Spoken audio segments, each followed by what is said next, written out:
जय जगन्नाथ पिलामाने शिक्षा सुजोग YouTube channel आउ एक नुआ वीडियो को आपण मानकु स्वागत। आजिर वीडियो रे आमे अष्टम श्रेणी साहित्य सुरभि पुस्तकर चतुर्थ अध्याय विषयर ना रही डमकच एक भ्रमण कहानी से विषयटी को पढ़िबा एवं बुझिबा परवर्ती समय विषयर अभ्यास प्रश्नोत्तर आलोचना करा जिवो। एहार लेखक हेउचंती शांतनु कुमार आचार्य। यह एक भ्रमण कहानी।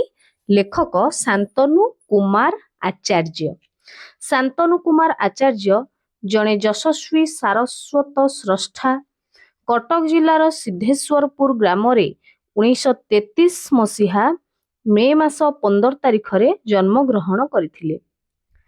पितांक नाम अनंत चरण आचार्य और माता कृष्णप्रिया देवी। से एकाधारा जड़े औपन्यासिक, गाल्पिक, अनुवादक, भ्रमण कहानी लेखक एवं शिशु साहित्यिक। जीवनर अनेक उपलब्धि को से निच्छक भावरे वर्णना करी यथेष्ट पाठकीय आदृति लाभ करिसंती। तांको द्वारा रचित पुस्तक गुड़िक होउची नरकिन्नर। कौन लिखिले पिले माने? नरकिन्नर, शताब्दीर नचिकेता, तीनोटी रातिर सकाळ, दक्षिणावर्त, शकुंतला, धरित्रीर कांद, चलंती ठाकुर, अदिन बौल, करंजिया डायरी एई सबु। एई डमकच प्रसंगटी लेखकंक करंजिया डायरी भ्रमण कहानी रु आसी अछि। एथिरे मयूरभंज अधिवासी मानकर पर्वपर्वाणी, नृत्य, गीत संपर्क रे आलोचना करा जाइछि। ठीक अछि पिले माने, एई जो हमर डमकच विषयटी आमे पढ़िबा प्रसंगटी एटा लेखकंकर करंजिया डायरी भ्रमण कहानी रु आसीछि। एथिरे कोन हेइछि ना मयूरभंज रो अधिवासी मानकर पर्व पर्वाणी, नृत्य, गीत एई सब विषय रे अत्यंत सुंदर भाव रे वर्णना करा जाइछि। पढ़िले बुझिले जानि परिबा। देखिबा, प्रथमे पिलाटी लाज कला। कथाटी आरंभ होइछि एमती। प्रथमे पिलाटी लाज कला, प्रसंग अवतारणा करा जाइछि। गोटे पिला अछि, से पिलाटी प्रथमे लाज करिछि कुआडे। 15 वर्षर सुंदर गोलमाल कला मचमच पिलाटीए। पिलार अवस्था होछि केते, तार बयस मध्य वर्णना करा हिछि, तार अवस्थाटा मध्य कुआइछि रूप। 14-15 वर्षर सुंदर गोलगाल एवं कला मचमच पिलाटीए। रंगटा तार कला। आमे ताकू कहू थाउ, हाँ देखाम खंडे तम आडे केमिति नाचंती से नाच। को नाच ना नाचर ना होछि डमकच। लेखक कहउचंती जे आमे माने लेखक एवं तांकर अन्य जो साथी माने जो माने तांको सहित भ्रमण करि जाइथिले जो से जगह जो थिले से माने आमे माने ताकू कहू थाउ, हाँ देखाम खंडे तम आडे केमिति नाचंती से नाच। को नाच ना डमकच। हाँ डमकच खंडे देखा ना, एया कुहंती। पिलाटा नाचिला नाही, खाली गीतटीए मध्य पिलाटी नाचिला नाही, खाली गीतटीए मध्य बोलिला। अर्थात पिलाटी नाच सहित गीतटे भी बोलिला। से गीतर पहिली पद केतोटी हेला, गोमुलाक टोंगरी में का मेला लागला। से गीतर पहिली पद केतोटी हेला, गोमुलाक टोंगरी में का मेला लागला। राम जी कर मेला लागला, सीताजी आईगा जोरे ना, अग्नि कूड़े आईगा लागे। रामू तो लक्ष्मण जी भेलय ध्यान। अर्थ, गोमुला सब डिविजन हेडक्वार्टर रो तार अर्थ कौन? ये जो गीतटा एमती से पिलाटा जो गीत गाउथला तार अर्थटा मध्ये एठी देइछि। गोमुला सब डिविजन हेडक्वार्टर रो छोटो पहाड़ टोंगुरी उपरे की मेला लागिला रे। रामंकर मेला लागिला। सीताजी चुली रे निया धराउचंती। चुली रे निया धरिची, राम और लक्ष्मण ध्यान रे बसिचंती। ए गीतर भावार्थ होउछि या। देखिली ଅପୂର୍ବ ଭଙ୍ଗୀ ସେ ନୃତ୍ୟର, ଲେଖକ କହୁଛନ୍ତି ସେ ନୃତ୍ୟ ସେ ନାଚର ଅପୂର୍ବ ଭଙ୍ଗୀ ଶୁଣିଲି ଅଶ୍ରୁତ ସ୍ୱର ସେ କଣ୍ଠରୁ। ଅଶ୍ରୁତ ସ୍ୱର, ଅଶୁଣା ସ୍ୱର, ସେ ସ୍ୱର ଆଗରୁ କେବେ ଶୁଣା ଯାଇ ନାହିଁ। ଅଶ୍ରୁତ ସ୍ୱର, ଅଶ୍ରୁତ ମାନେ କଣ? ଅଶୁଣା, ଅଶୁଣା ସ୍ୱର, ସେ ସ୍ୱର କେବେ ଶୁଣା ଯାଇ ନାହିଁ ସେ କଣ୍ଠରୁ। ସେ ତାଳ ଆଉ ଧ୍ୱନି ଲୟରୁ ରାମ ନାମ ଶୁଣି ମନ ପବିତ୍ର ହେଇଗଲା। ଲେଖକ କହୁଛନ୍ତି ସେ ରାମ, ଭଗବାନ ଶ୍ରୀରାମଙ୍କର ନାଁ ଶୁଣିବାରୁ ମନଟା ପବିତ୍ର ହେଇଗଲା, ହୃଦୟ ବିଗଳିତ ହେଇଗଲା। ବିଗଳିତ ହେଇଗଲା ମାନେ କଣ ନା ସମ୍ପୂର୍ଣ୍ଣ ଭାବରେ ଗଳିତ ବା ଶିଥିଳ ହେଇଗଲା। ଲେଖକଙ୍କର ଚଞ୍ଚଳ ମନ ଏବେ ଥୟ ଧରିଲା, ଶୀତଳ ହେଇଗଲା।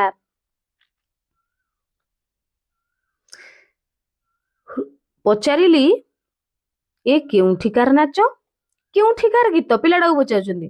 ଅଧ୍ୟାପକ ରଥ ଉତ୍ତର ଦେଲେ ଆମ ଆଡିକାର ରାଞ୍ଚି ସାଇଡର। ଅଧ୍ୟାପକ ଜଣେ ତାଙ୍କ ସହିତ, ସେ ଲେଖକଙ୍କ ସହିତ ଜଣେ ଅଧ୍ୟାପକ ପ୍ରଫେସର, ତାଙ୍କର ନାଁ ହଉଛି କଣ? ଅଧ୍ୟାପକ ରଥ। ରଥ ବୋଲି ଡାକିଛନ୍ତି, ଏଟା ଟାଇଟଲ ହେଇପାରେ। ଉତ୍ତର ଦେଲେ, ସେ କଣ ଉତ୍ତର ଦେଲେ? ଆମ ଆଡିକାର ରାଞ୍ଚି ସାଇଡର, ଅର୍ଥାତ ରାଞ୍ଚି। ରାଞ୍ଚି କେଉଁ ରାଜ୍ୟର ରାଜଧାନୀ ପିଲାମାନେ? ରାଞ୍ଚି, ଝାଡଖଣ୍ଡ। ତାର ସେଇ ସାଇଡର ନାଚ ଏଇଟା। ଅଧ୍ୟାପକ ରଥ କହୁଛନ୍ତି ରାଞ୍ଚିର ଲୋକ ସଙ୍ଗୀତ କଣ ଏଇପରି? ସୁବୁଚିତ ବୌଦ୍ଧ ଗାନ ଦୋହା ପରି। ଲେଖକ କହୁଛନ୍ତି ରାଞ୍ଚିର ଲୋକ ସଙ୍ଗୀତ, ଲୋକଗୀତ କଣ ଏଇଭଳିଆ? ସୁବୁଚିତଟା ବୌଦ୍ଧ ଗାନର ଦୋହା ଭଳିଆ। ଲେଖକ କହୁଛନ୍ତି। ଅଧ୍ୟାପକ ରଥ ହସିଲେ, କହିଲେ ଏ ଭାଷାର ନାଁ ସାଦରୀ। ସାଦ୍ରୀ ଭାଷା ଗୋଟେ ଅଛି ପିଲେମାନେ, ଅଧିକାଂଶ ପିଲା ତ ଜାଣିନଥିବେ, କିନ୍ତୁ ଯୋଉମାନେ ଜାଣିଥିବେ କମେଣ୍ଟ ବକ୍ସରେ ଜଣେଇବେ। ସାଦ୍ରୀ ଗୋଟେ ଭାଷା ଅଛି ଯୋଉଟା କି ଓଡ଼ିଆ ଓ ହିନ୍ଦୀ ମିଶାମିଶି, ଓଡ଼ିଆ ଆଉ ହିନ୍ଦୀ ଭାଷା ମିଶାମିଶି, କିନ୍ତୁ ସହଜେ ବୁଝିହେବ ନାହିଁ। ଯୋଉମାନେ ଭାଷା ଜାଣିଛନ୍ତି, ବ୍ୟବହାର କରୁଛନ୍ତି, ସେମାନେ ହିଁ ଜାଣିପାରିବେ। ଆପଣଙ୍କ ସେଆଡେ ସାଧାରଣତଃ କୋଉ ମାସରେ ନାଚ ଗୀତ ଚାଲେ? ପଚାରୁଛନ୍ତି ପୁଣି ଲେଖକ। ଆପଣଙ୍କ ସେଆଡେ ସାଧାରଣତଃ କୋଉ ମାସରେ ନାଚ ଗୀତ ଚାଲେ? କୋଉ ମାସରେ ନାଚ ଗୀତ ହୁଏ? ସେମାନେ ସେଟା ଗୋଟେ ଭଲ ମହାନ ଗୋଟେ ସୁନ୍ଦର ପରମ୍ପରା। ସେଇ ସାଦ୍ରୀ କହୁଥିବା ଭାଷାଭାଷୀ ବା ସେ ଅଞ୍ଚଳର ବା ଆଦିବାସୀ ସମ୍ପ୍ରଦାୟର, ମାନେ ସେମାନେ ମିଳିମିଶି ଚଳିବାକୁ ପସନ୍ଦ କରନ୍ତି, ନାଚି ଗାଇ ଖୁସି ହେଇ ଜୀବନ କଟାନ୍ତି, ସମସ୍ତେ ମିଳିମିଶି ଚଳନ୍ତି। ପଢିବା ଏଇ ବହିରେ, ଏ ବିଷୟରେ ଆମେ ପଢିବା। ରଥ ଗମ୍ଭୀର ହୋଇଗଲେ, କହିଲେ କୋଉ ମାସ? 12 ମାସ, ବର୍ଷକ 12 ମାସ ନାଚ ଗୀତ। ତେବେ ଗୋଟାଏ ବିଭାଜକ ରେଖା ଅଛି। ସେଠୁ ଟିକେ ଆଶ୍ଚର୍ଯ୍ୟ ହେଇଗଲେ ଅଧ୍ୟାପକ ରଥ, କଣ କୋଉ ମାସରେ କଣ ନାଚ ଗୀତ ହବ? ବର୍ଷକ 12 ମାସ ନାଚ ଗୀତ, କିନ୍ତୁ ସେଇଥିରେ ମଧ୍ୟ ଗୋଟେ ବିଭାଜକ ରେଖା ଅଛି, ଅର୍ଥାତ କୋଉ ସମୟରେ କୋଉ ନାଚ ଗୀତ ହବ। ବିଭାଜକ ରେଖା, ଗୋଟେ ଲାଇନ ଟଣା ହେଇଛି, ଗୋଟେ ବାଡ ଦିଆ ହେଇଛି। କଣ ବାଡ? ସେ ବାଡ କାର୍ତ୍ତିକ ପୂର୍ଣ୍ଣମୀଠୁ ବାହୁଡା ରଥ ଯାକେ ଡମକଚ। କାର୍ତ୍ତିକ ମାସର ପୂର୍ଣ୍ଣିମା ଠାରୁ ରଥ, ଯୋଉ ରଥ ସମୟ, ବାହୁଡା ସମୟ, ସେଇ ସମୟ ପର୍ଯ୍ୟନ୍ତ ଡମକଚ ନାଚ ହବ। ମନେ ରଖିବାକୁ ପଡିବ, ଡମକଚ ନାଚ କେଉଁ ସମୟରୁ କେଉଁ ସମୟ ପର୍ଯ୍ୟନ୍ତ ଚାଲେ? କାର୍ତ୍ତିକ ପୂର୍ଣ୍ଣମୀଠୁ ବାହୁଡା ରଥ ଯାକେ, ମାନେ ଯୋଉ ବାହୁଡା ବା ରଥ ସମୟ ପର୍ଯ୍ୟନ୍ତ ଡମକଚ ଚାଲିବ। ସେଠୁ ପୁଣି କାର୍ତ୍ତିକ ପୂର୍ଣ୍ଣମୀ ଯାକେ ଅଙ୍ଗନାଇ ଆଉ ଝୁମର। ସେଇଠୁ ପୁଣି କଣ ହବ? କାର୍ତ୍ତିକ ପୂର୍ଣ୍ଣମୀ ପର୍ଯ୍ୟନ୍ତ, ସେଇଠୁ ପୁଣି କାର୍ତ୍ତିକ ପୂର୍ଣ୍ଣମୀ ପର୍ଯ୍ୟନ୍ତ ଅଙ୍ଗନାଇ ଆଉ ଝୁମର ନାଚ। ଡମକଚ ନାଚ ଗଲା କେବେ? କାର୍ତ୍ତିକ ପୂର୍ଣ୍ଣମୀ ଠାରୁ ବାହୁଡା ପର୍ଯ୍ୟନ୍ତ। ସେମିତି ପୁଣି କାର୍ତ୍ତିକ ପୂର୍ଣ୍ଣମୀ ପର୍ଯ୍ୟନ୍ତ ଅଙ୍ଗନାଇ ଆଉ ଝୁମର। ଆଶ୍ଚର୍ଯ୍ୟ ହେଲି, ଋତୁର ଗୁଣକୁ ନେଇ, ସମୟର ମୁଡକୁ ନେଇ ସ୍ୱତନ୍ତ୍ର ଧରଣର ନୃତ୍ୟ, ସ୍ୱତନ୍ତ୍ର ଧରଣର ସଙ୍ଗୀତର ଆବଶ୍ୟକତା ଏ ଅଞ୍ଚଳର ଆଦିବାସୀ ଜାଣି ନେଇ ପାରିଛି ନା କଣ? ଲେଖକ କହୁଛନ୍ତି ଆଶ୍ଚର୍ଯ୍ୟ ହେଇକି, ଋତୁର ଗୁଣକୁ, ବିଭିନ୍ନ ଋତୁରେ ବିଭିନ୍ନ ନାଚ ନୃତ୍ୟ ହଉଛି, ଋତୁର ଗୁଣକୁ ନେଇକି, ସମୟର ମୁଡକୁ ନେଇକି, ପରିବେଶଟା କୋଉ ଭଳିଆ ଅଛି, ସମୟଟା କଣ ଚାଲିଛି, ତାକୁ ନେଇ ସ୍ୱତନ୍ତ୍ର ଧରଣର ନୃତ୍ୟ, ସ୍ୱତନ୍ତ୍ର ଧରଣର ସଙ୍ଗୀତର ଆବଶ୍ୟକତା ଏ ଅଞ୍ଚଳର ଆଦିବାସୀ ଜାଣି ନେଇ ପାରିଛି ନା କଣ? ଏ ଅଞ୍ଚଳର ଆଦିବାସୀ ମାନେ ଜାଣି ନେଇ ପାରିଛନ୍ତି ନା କଣ? ପଚାରିଲି। ଲେଖକ ପଚାରିଲେ, ଅଧ୍ୟାପକ ଉତ୍ତର ଦେଲେ, ଏଇ ଆସୁଛି ଆଗକୁ ଭାଦ୍ରବ ଶୁକ୍ଳ ଏକାଦଶୀ।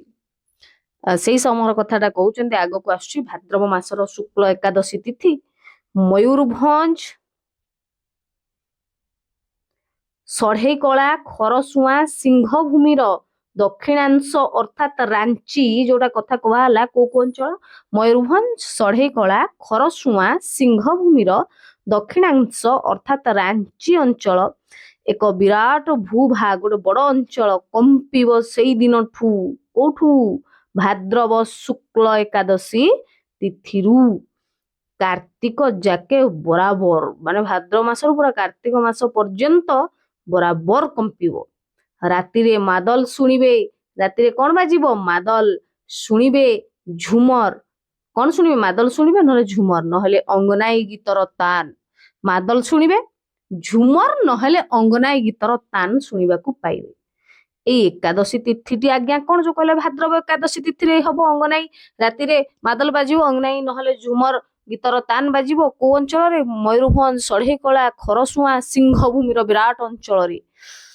ମାନେ ପଚାରୁଛନ୍ତି ଲେଖକ ଆଶ୍ଚର୍ଯ୍ୟ ପଚାରୁଛନ୍ତି ଏଇ ଏକାଦଶୀ ତିଥିଟା କଣ କି ତାତ୍ପର୍ଯ୍ୟ ଏହାର କଣ ତାତ୍ପର୍ଯ୍ୟ ରହିଛି ଏକାଦଶୀ ତିଥିର।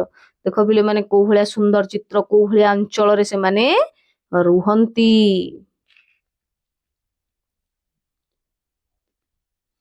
କରମା ପର୍ବ ତା ତାତ୍ପର୍ଯ୍ୟ କଣ ବୋଲି ପଚାରିଲେ ଲେଖକ, ଉତ୍ତରରେ ଅଧ୍ୟାପକ ରଥ କଣ କହିଲେ କରମା ପର୍ବ। କଣ ତାର ଉତ୍ତର କରମା ପର୍ବ। ଏ ପର୍ବ କରମା ପର୍ବଟା କଣ ସେଟା ସେଇ ଅଞ୍ଚଳର ଗୋଟେ ପର୍ବ ସେମାନେ ମନାନ୍ତି ପାଳନ୍ତି କରମା ପର୍ବ। ଯୋଉମାନେ ତ ଜାଣିନାହାନ୍ତି ଜାଣିନାହାନ୍ତି ଯୋଉମାନେ ଜାଣିଛନ୍ତି କରମା ପର୍ବ କମେଣ୍ଟ ବକ୍ସରେ ଜଣେଇବେ। କରମା ପର୍ବ ଏ ପର୍ବ ଭଉଣୀଙ୍କର ଭାଇର ମଙ୍ଗଳ ପାଇଁ। କରମା ପର୍ବ କିଏ କାହା ପାଇଁ ପାଳନ୍ତି ଭଉଣୀ ମାନେ ଭାଇର ମଙ୍ଗଳ ପାଇଁ ପାଳନ୍ତି। ନିସନ୍ତାନା ନାରୀ ମାନେ ଯୋଉମାନଙ୍କର ସନ୍ତାନ ନାହାନ୍ତି ଛୁଆ ନାହାନ୍ତି ସେମାନେ ପୁତ୍ର କାମନା ପାଇଁ ପୁଅ ପାଇବା ପାଇଁ। କୁମାରୀ ମାନେ ମଧ୍ୟ ମନାସନ୍ତି ଯୋଉମାନେ କୁମାରୀ ଝିଅ ମାନେ ଅଛନ୍ତି ସେମାନେ ମଧ୍ୟ ମନାସନ୍ତି କାହିଁକି ନିଜର ଭବିଷ୍ୟତ ପାଇଁ।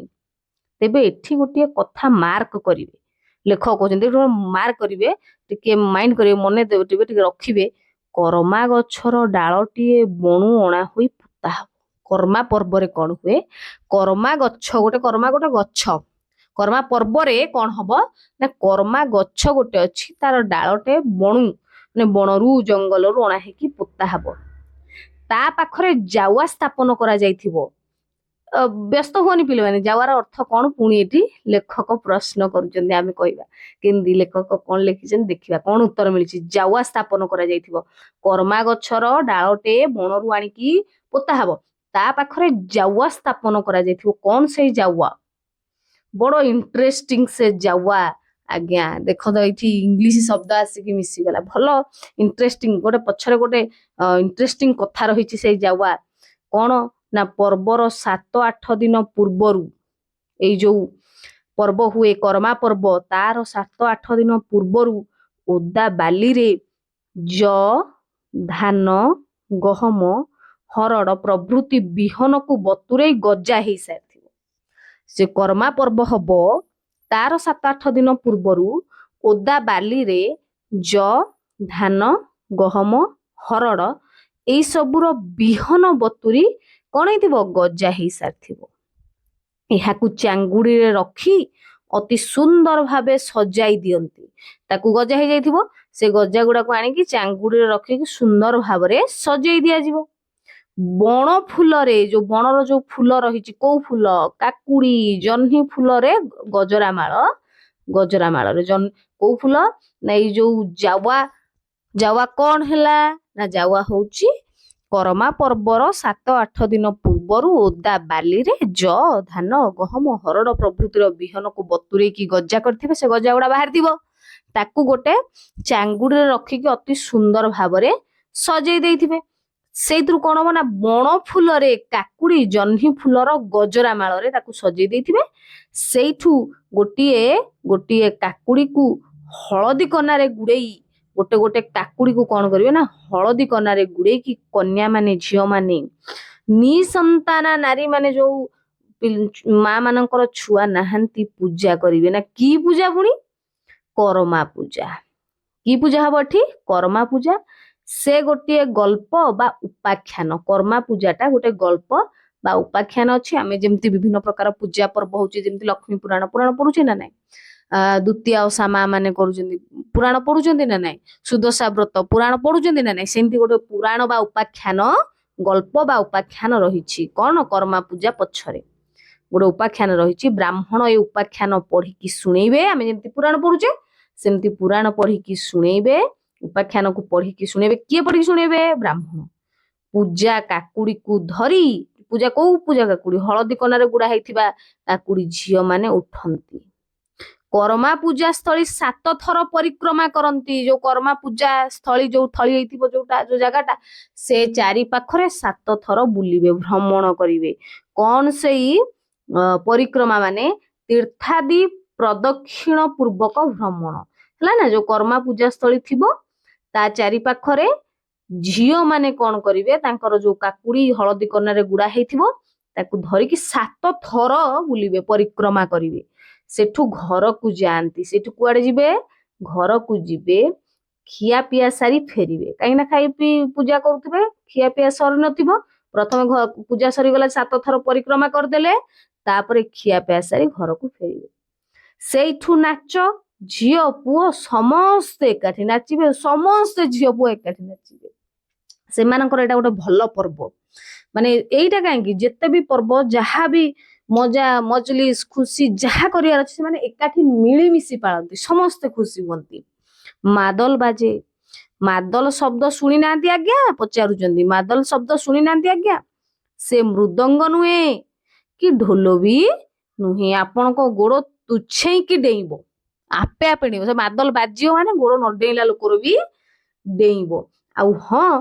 ए नृत्यर ताल मात्रा सबु सुनिर्दिष्ट आमे कहबा नाच गुडा के मन इच्छा नाच हमको अन्य माने जे जानि नथिबे तार सुर ताल से माने कहबा मन इच्छा गाउचंदी ना कोन के जानि सुर ताल ठीक अछि किंतु ना प्रकृत रे नृत्यर ताल मात्रा सबु सुनिर्दिष्ट डमकच ता सीजन रे डमकचटा जो नचांती नचा जाए डमकचटा ता सीजन रे अंगनाई बा झुमर ता सीजन रे नचा जाए अलगा अलगा सीजन रे आमे पढुथिले नै कि गोटे निर्दिष्ट विभाजक रेखा रही से पर्यंत कराहब कौन डमकच अंगनाई आ झुमर अलगा अलगा कार्तिक पूर्णमी ठारू बाहुड़ा पर्यंत डमकच पुणी कार्तिक पर्यंत कौन अंगनाई आउ झुमर ए कथाटा पढुथिले नै कि सेया कार्तिक पूर्णमी ठारू बाहुड़ा जो रथ यात्रा पर्यंत होउची डमकच आउ पुणी कार्तिक पूर्णमी पर्यंत अंगनाई आउ झुमर एटा सब तांकर रहिछि सीजन डमकच ता निर्दिष्ट सीजन ने को सीजन ने कार्तिक पूर्णमी रु बाहुड़ा रथ पर्यंत आउ अंगनाई बा झुमर ता पुणी केबे ना सेई रथ ठारू कार्तिक पर्यंत मिसा मिसी नुहे मिसिकी हुएनी वर्तमान झुमर रो बेଳ एई समयटा भाद्रव मासटा झुमर रो बेଳ बोली कहउचंती के ना लेखक आश्विन मासरे पड़िब जितिया पर्व लेखक कहना कथा तांको बतौचंती डॉक्टर अध्यापक रथ पड़िब किए जितिया पर्व सेते बेले अंगनाई जितिया पर्व बेले को मासरे जितिया पर्व आश्विन मासरे पड़े जितिया पर्व जुंतिया पुओ जुंतिया ना जियंती पुओ जुंतिया कहंती क्षमा करिवे पुओ जुंतिया कहंती जो माने जदी जानिथि रे कहि देबे कमेंट रे आश्विन मासरे कोन हुए ना पड़े को पर्व जितिया पर्व सेते बेले अंगनाई सेई समय अंगनाई नाच हो पुणी एट पचार जितिया ओषा कौन जितिया कौन द्वितीय ओषा लेखक पचार हाँ हाँ ए पर्व माँ करे पुओ पाई किए करे माँ करे पुओ पाई पुओ माँ पे करेनी माँ करे पुओ पाई एथिरे करम गछर डाल रे गछ डाल बदल रे जो करम गछ करमा गछ जो थिला आमे कहउतिले पढुतिले डाल को आनिकी पोता जाए बनरु आनिकी एठी किंतु से नु एठी करम गछर डाल नुहे द्वितीय ओषा बा द्वितीय ओषा जोटरे सेठी अश्वत्थ गछर डाल पूजा हुए को गछर डाल पूजा हुए अश्वत्थ गछर डाल पूजा हुए ता चारिपटे नृत्य हुए गछ पूजा हबो ता चारिपटे नाच हबो आ जावा लेख हबो आ जावा सेटा कोन हाँ हाँ जावा तो निश्चित जो आमे जो पढ़िले जे विभिन्न प्रकार शस्य हरड़ धान ମୁଗ ବିରି ତାକୁ କଣ କରାଯିବ ନା ପର୍ବର 7-8 ଦିନ ପୂର୍ବରୁ ବତୁରେଇକି ଗଜା ବାହାର କରାଯିବ, ତାକୁ ଗୋଟେ ଚାଙ୍ଗୁଡାରେ ସାଇତିକି ରଖାଯିବ। ତାପରେ ତାକୁ ସେମାନେ କଣ କରିବେ, ଗଜରା ମାଳ କାକୁଡି ଜହ୍ନି ଫୁଲରେ ସଜେଇକି ଲଗେଇବେ, ସେଇଟା ଜାୱା। ପୁଣି କଣ କହୁଛନ୍ତି, ଜାୱା ତ ନିଶ୍ଚିତ, ଜାୱା ତ ନିଶ୍ଚିତ ହବ। ସ୍ତ୍ରୀ ଲୋକମାନେ ଜାୱାକୁ ମନେ କରନ୍ତି ଅତି ପବିତ୍ର। ସ୍ତ୍ରୀ ଲୋକମାନେ ସେଇ ଜାୱାକୁ କଣ ମନେ କରନ୍ତି, ଅତି ପବିତ୍ର ବୋଲି ମନେ କରନ୍ତି। ଗଭାରେ ତାକୁ ଖୋସନ୍ତି। କୋଉଠି ଖୋସନ୍ତି, ଗଭାରେ।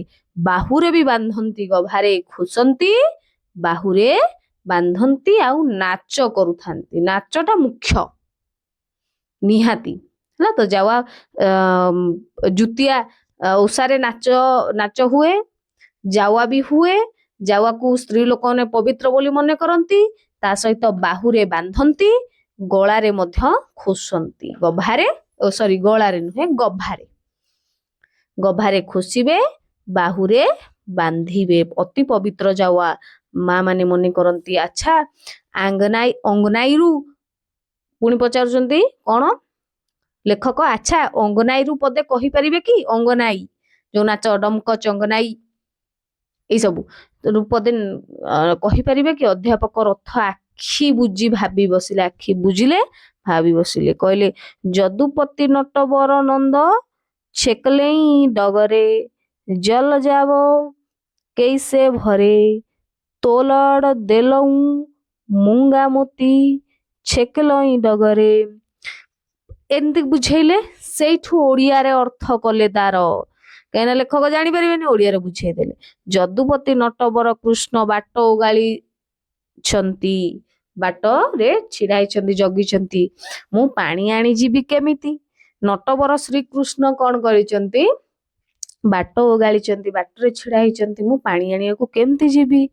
ମୋ କାଇଁଚ ମାଳି ଧରି ନଟବର ଯେ ଟାଣି ଅଟକଉଛନ୍ତି। କାଇଁଚ ମାଳିକୁ ଧରିକି ନଟବର କିଏ, ଶ୍ରୀକୃଷ୍ଣ କଣ କରୁଛନ୍ତି, ଟାଣି ଅଟକଉଛନ୍ତି ମତେ। ମୋ ମାଳ ଛିଣ୍ଡି ଯିବ, ମୁଁ ଜଳ ଆଣିଯିବି କେମିତି? ଯୋଉଟା ଗାଇଲେ ଅଙ୍ଗନାଇରୁ, ଲେଖକ ଗାଇଲେନି, ଅଧ୍ୟାପକ ରଥ ଯୋଉ ଗାଇଲେ, ତାର ଭାବାର୍ଥ ହଉଛି ସେ।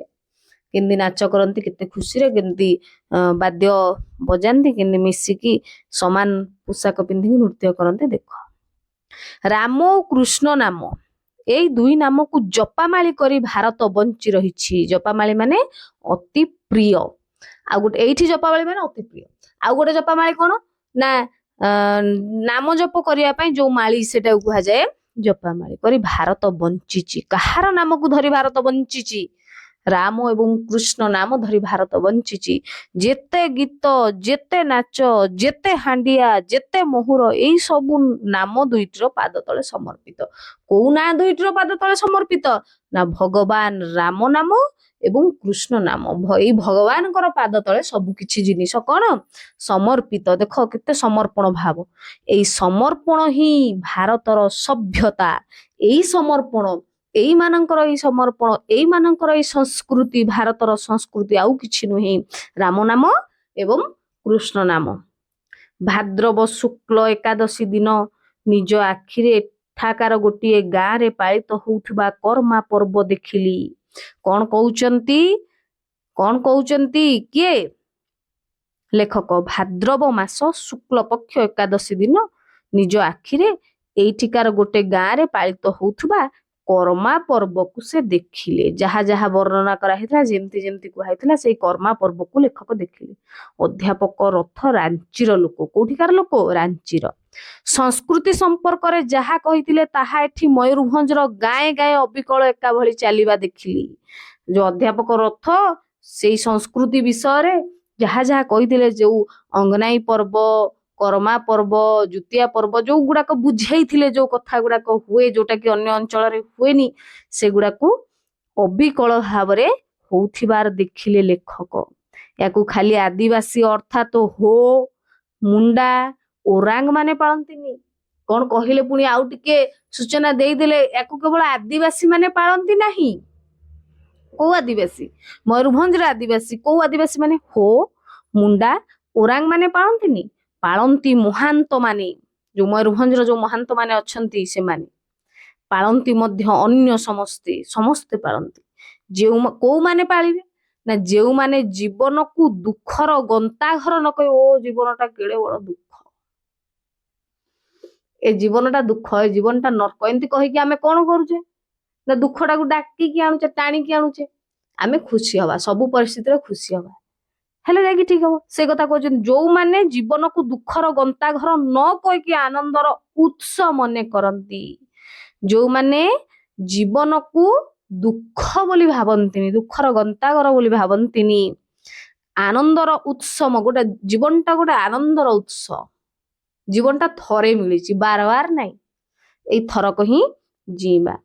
କଣ କହୁଛନ୍ତି ଲେଖକ ନା ଯୋଉମାନେ ଜୀବନକୁ ଦୁଃଖର ଗନ୍ତାଘର ନ କହି ଆନନ୍ଦର ଉତ୍ସ ମନେ କରନ୍ତି, ସାରା ରାତି ମାଦଲର ଗୁମ୍ ଗୁମ୍ ଆଉ ଝୁମରର ସ୍ୱର ଶୁଭୁଛି।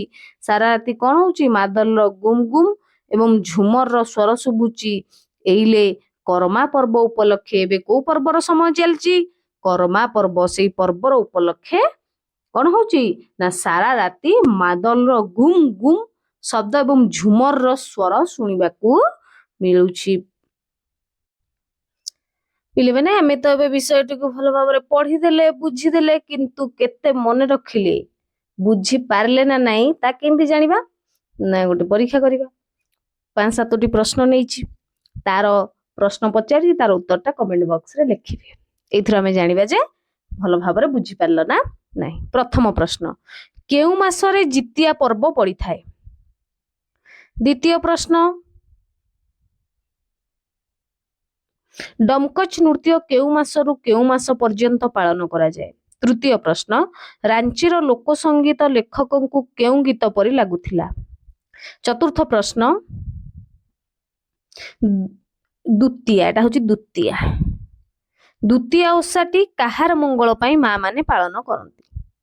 5 ନମ୍ବର ପ୍ରଶ୍ନ, କରମା ପର୍ବରେ ବଣରୁ କେଉଁ ଗଛ ଆଣି ପୋତା ହୁଏ? କରମା ପୂଜାସ୍ଥଳୀକୁ ଝିଅ ମାନେ କେତେ ଥର ପରିକ୍ରମା କରନ୍ତି? 7 ନମ୍ବର ପ୍ରଶ୍ନ, ଜିତିଆ ପର୍ବ କେଉଁ ମାସରେ ପାଳନ କରାଯାଏ? ଯଦି ଏଇ ପ୍ରଶ୍ନର ସ୍କ୍ରିନଶଟ କୋଉମାନେ ନେବା କଥା ନେଇଯିବେ। ଆଶା କରୁଛି এই ଭିଡିଓଟି ନିଶ୍ଚିତ ଭାବରେ ହେଲ୍ପଫୁଲ ହେଇଥିବ। ହେଲ୍ପଫୁଲ ହେଇଥିଲେ ଆମ ଶିକ୍ଷା ସୁଯୋଗ ୟୁଟ୍ୟୁବ ଚ୍ୟାନେଲକୁ ସବସ୍କ୍ରାଇବ କରନ୍ତୁ, ଲାଇକ୍ କରନ୍ତୁ, ସାଙ୍ଗମାନଙ୍କ ସହିତ ସେୟାର କରନ୍ତୁ। ଭିଡିଓଟିକୁ ଶେଷ ପର୍ଯ୍ୟନ୍ତ ଦେଖିଥିବାରୁ ଧନ୍ୟବାଦ।